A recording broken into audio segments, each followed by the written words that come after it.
what's happening, everyone? Welcome back to another review. Pragmatic Addict here. So I just got back from seeing the latest Dreamworks. The latest Dreamworks animation film, Gillman, Teenage Kraken. Now, I'm going to be honest with you guys. The only reason I went to see this film is because I was thinking about it and I was like, and this just goes for me in general. So I do weekly content, but in saying that, if I can do variety, I can. You know, whether it's a trailer I want to check out or, you know, Beavis and Butthead. Obviously, we have the finale, which I will say really quickly, talking about the finale, we did record the collaboration with 8-Bit this morning. It went very well. I'm guessing within the next couple days that video will be up. So I was like, well, I mean, I did that video, obviously, but if I can do a variety, if I can give you guys some sort of variety, I always like to. And so I was looking around at what movies were coming out, and I'm like, Indiana Jones 5, huh? I'm not seeing it, guys. I'm just saying, I'm not seeing it. Which is funny because 8-Bit Massacre, when we were doing the finale special, he's like, yeah, right after this, I'm going to go see Indy 5, blah, blah, blah. And I'm like, you can tell me how that's going to go. I'm going to go see the new Dreamworks movie. And the only reason why I saw this movie is because I didn't want to see Indy, and I wanted to give you guys some sort of variety, which kind of sucks because as I was paying for my ticket to see this movie, I got the notification that I have a screener for Joyride, a movie that I'm really anticipating, a movie that's getting really good reviews, for literally like the day after tomorrow, and I'm like, son of a bitch. Well, don't mind going under the sea for 90 minutes. I mean, I'm just going to say, guys, I'm a big underwater guy.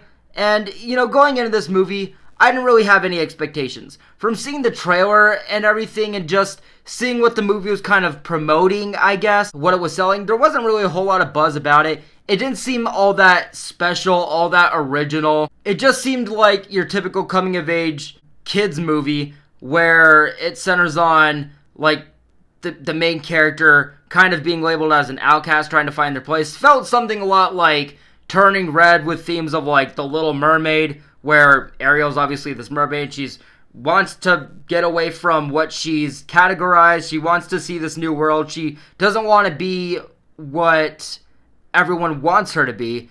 And it seemed like it was going to be like that, but like Turning Red, where this person is amongst the human world, trying to find their place within that crowd. Where in this case, yes, she's basically a Kraken, and she lives amongst the human world. She lives, you know, with the humans. She lives on land. But the thing is that whenever she goes into water, she turns into this massive Kraken.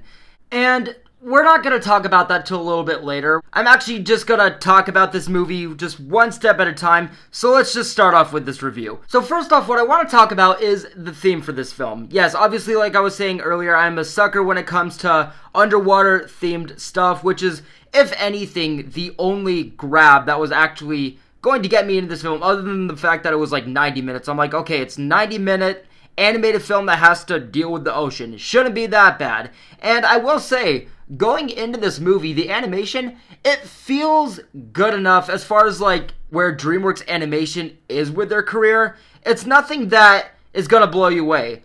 But with this original concept and with this kind of setting for DreamWorks animation, again, with their filmography, what I will say is that at least in the initial setup of this movie, it kind of gave me that vibe with how a lot of people felt with Pixar's Onward, where it isn't anything that's going to blow you away, and it isn't anything nearly to the strengths of their past work.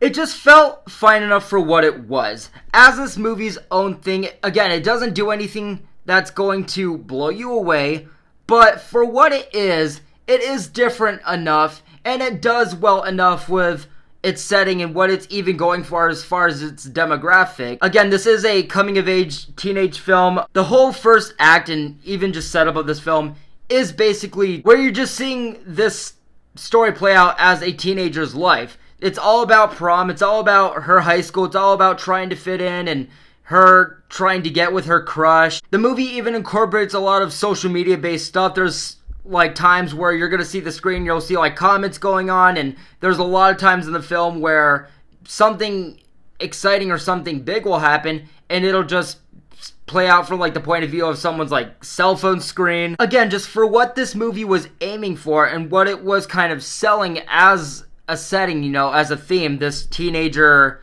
based Kraken film. Again, it wasn't anything big. It was just fine for what it was. And I don't know where this description lies with today's standards, but it kind of gave me that feeling of what you typically would expect out of like what would be labeled a chick flick. Again, it's just this teenage girl who's a Kraken trying to find her place where she's at in her life, trying to fit in with this crowd that is humans, and again, her mind more than anything is set on prom. And here's something that kind of caught me by surprise is that I actually, even after watching the trailer and seeing this movie after its like first act, I really didn't know what the film's genuine plot was actually going to be. As far as like, from what I saw from the trailer and what I had seen up to this point, I'm just like, okay, yeah, it's this turning red story. This girl is just a Kraken who's trying to fit in amongst the human life, and, you know, whenever she goes into water, she turns into this massive beast. But once I saw what the film was actually going to be when it got past this setup, it kind of disappointed me because, again, this film had a charm to it. It had a certain charm where I was just like, okay, yeah, it feels like a teenage coming-of-age film.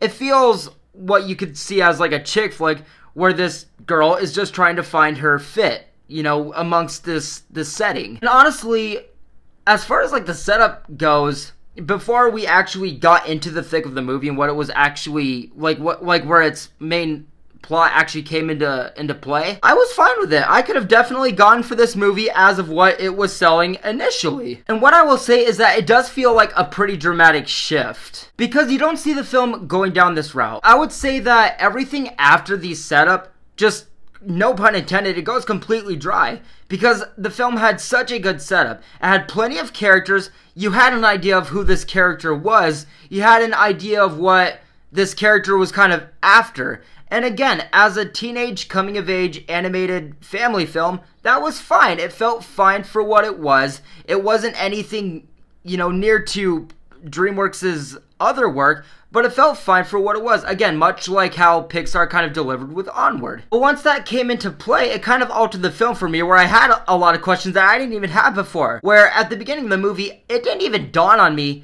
that this was a fish or a Kraken amongst the human world.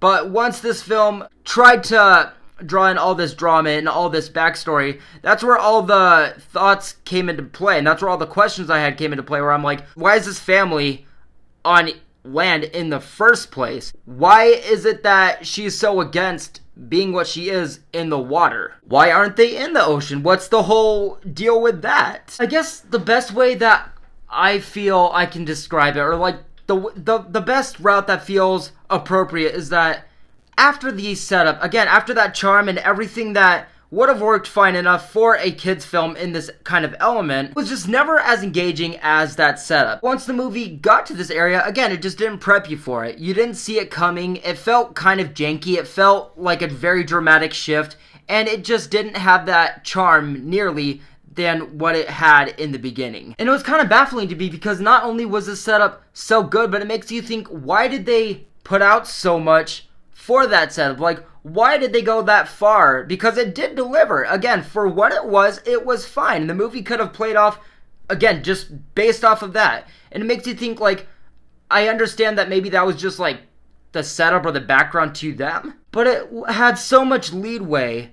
And it could have done so much, again, for a 90-minute animated film based off of that. That could have just been fine, and it was. But once it got to this centerpiece that was all this family drama and about trying to find your place and everything, it should have worked.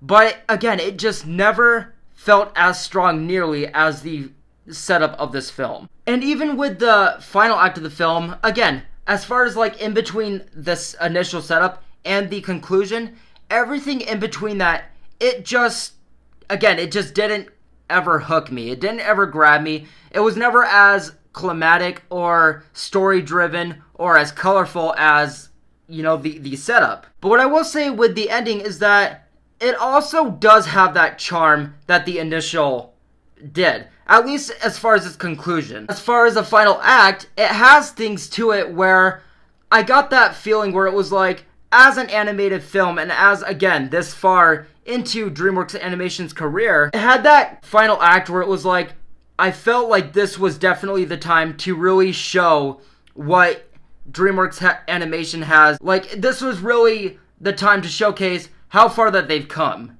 Also, with this film setup, this being this underwater, setting, and definitely as far as how the film kind of delivered initially, again, this should have definitely paid off, and it just didn't. Also, how I was saying earlier, how just based off the trailer and everything that I kind of expected going into this film, I definitely expected it to borrow elements or have elements that felt familiar to The Little Mermaid, and this ending does that. It is a climatic ending as far as delivering to this movie's degree. It is just, again, a final act that will definitely leave the most of a mark of the film, besides, in my opinion, the initial setup. But things definitely felt very familiar. It was definitely something where it's like, I've seen this ending a million times over as far as a kid's film, or as far as like a kid's film based in the underwater setting. But I still do think that it paid off well enough, even if it didn't go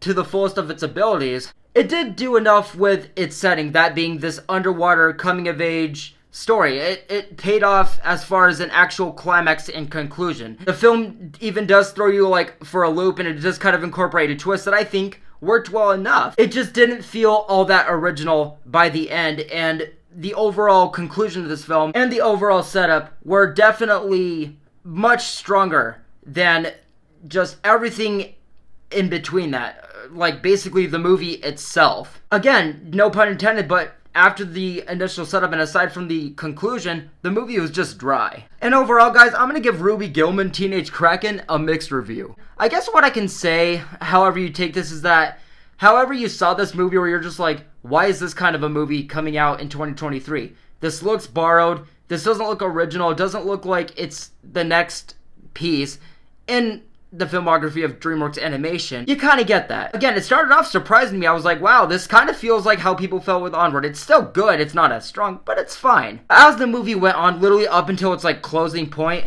it was just nothing that really ever felt necessary to me. Yes, guys, I'm gonna wrap it up here with my review of Ruby Gillman Teenage Kraken. Let me know what you guys thought about this review, as well as for those that did see this movie, whether it was that you didn't want to see Indiana Jones 5 or you just wanted to take your kids out for a nice family time at the movies. Let me know how this film delivered to you in whatever degree that you guys went to see it on. But yes, guys, with all that being said, I'm going to wrap it up here. I will see you guys very soon in my finale special of Beavis and Butthead Season 2. And I will see you guys the day after tomorrow with my review of Joyride. I'm looking forward to it. I'm looking forward to talking with you guys again. I hope you guys are having a great day. We'll see you soon.